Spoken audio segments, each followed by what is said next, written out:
There's something ironic about my Twitter ban, which is that I was about to make a video complaining about Twitter. More precisely, to complain about a set of specific occurrences on their platform. I was contacted by someone asking me to use my platform to draw attention to something he is involved in. He's part of a group of people who, in their spare time, search Twitter for child porn and report it. The reason he wanted me to make a video on this topic was that Twitter, for some reason they couldn't figure out, constantly kept banning them for reporting child porn, even though the stuff they find is pretty evidently illegal. A Thai account disguising itself as a Thai gay porn account that posts videos of naked boys engaging in sexual activity, which is clearly not just against the guidelines of each and every social media platform, but also strictly illegal. He told me of accounts publishing videos and pictures that show children being sexually abused, and kept reminding me that they were facing constant bannings when reporting these illegal activities. And this is not new. Even big media outlets have reported on the fact that Twitter has a child porn problem, in that accounts posting this stuff keep popping up and remaining on that platform, whilst Twitter either is too incompetent or worse, unwilling to properly police their platform in regards to this stuff. One thing that has really annoyed me over the last year that I have been on Twitter is the cesspit that is Arabic Twitter. Go get yourself the help of an Arabic speaker and see for yourself. You will find everything and anything from ISIS accounts posting ISIS propaganda and execution videos to just the common attitudes of the Middle East, celebrating executions of atheists, celebrating terror attacks around the world from the US to Europe to Africa to India, to blaming the Jews for everything from earthquakes to US policy decisions to various other things. What disgusts me the most was Arabic Twitter in the aftermath of the Orlando terror attacks. The hashtag Orlando attack was apparently a universal cause for celebration on Arabic Twitter, where people expressed their joy over, quote, faggots burning in hell. By the way, the hashtag suggest ways to kill faggots was actually trending at one point on Arabic Twitter.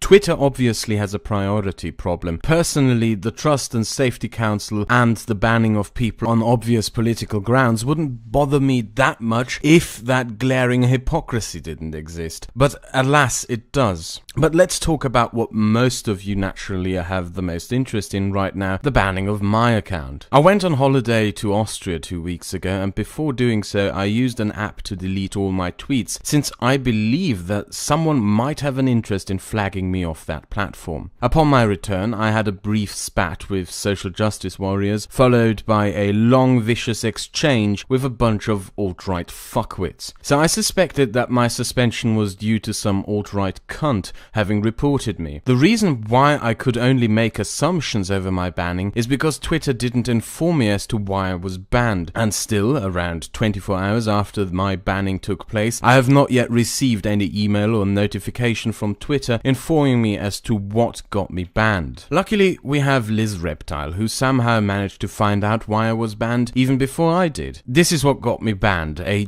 German social justice warrior who inexplicably called me an anti-Semite. I told him to back that statement up with facts or hang himself on it, and he reported me for that phrase. Hang yourself. I have had my account suspended before for when I tweeted a barrage of insults at a Holocaust denier, so I guess this here might be the final ban, or maybe not. I haven't yet figured it out. What I do know, however, is that the only option I am thus far aware of to get my account back involves giving them my real name, and I am unwilling to do that. I find my banning rather interesting for another reason as well, which is the way in which the person that got me suspended bragged about it. So it turns out, if you are a horrible anti-Semite and when somebody calls you an anti-Semite, then you tell them to hang themselves, then maybe that's against Twitter's terms of service, but only maybe. The fact that I am not an anti-Semite is rather obviously irrelevant here. A guy called Sabrina, I guess we can wonder what that is supposed to mean, gloats about getting me banned, and starts his gloating by calling me an obvious anti-Semite. Never mind the fact that I spent the last year debunking Holocaust deniers, going after anti-Semites, and calling out the repugnant and disgusting anti-Semitism that various Muslims have imported with them to European shores. Never mind all that, because a guy called Sabrina has decided that he is the supreme authority on deciding in the name of social justice that I am an anti-Semite. And because the guy called Sabrina can't report me for actual anti-Semitism due to the fact that I have never expressed any such sentiments, he decided to make believe that I was one and report me for these imagined misdemeanors. This happens to be the same behavior displayed by the social justice warrior who got Sargon of Akkad banned, meandering over the evil opposition to social justice and then getting him banned for posting gay porn, which happens to be the convenient excuse for him. I also find this brief statement by Sean and Jen rather interesting. In it he exclaims how he wished it was him who had gotten me banned. And some of you might remember angry It's Okay to Rape Kids Napoleon, who also liked to gloat and brag over reporting people for petty reasons. I guess when you don't have any arguments to make and get slammed again and again, the only kind of victory you can get in this arena of discourse is by trying to find ways to get people silenced. The pettiness of this behavior is laughable. Lose in debate after debate, be disproven over and over again, be disregarded on the public forum, and then retreat into engaging in theatrical moral outrage, doxing and banning people on erroneous pretenses. If the only way you can achieve victory is by deceit, ask yourself if that isn't actually a Pyrrhic victory. Ironically, it doesn't work, since it means I'll probably spend more time on YouTube now, where my audience is 4 times as large as it was on Twitter. So yeah, I guess you will see the Twitter link disappear from my profile within the next couple of days. I will probably spend more time on Minds.com. Unlike Twitter and Facebook, the creator of this site has both publicly and privately, to me and Computing Forever, stated that he is dead set on preserving free speech on this platform and not bowing to censorship drives coming out of our current dystopian political climate. After this video, every video I'll make will be published on Minds.com 24 hours before it is published on YouTube. I hope that is a good incentive for you to take a look at Minds.com and consider using it. Besides that, there's a few more things I need to say to Luka Marincic, if I pronounce that correctly, and all the others to whom I promised a live stream. Send me an email or write to me on Skype and I will contact you and add you on Skype if I haven't yet.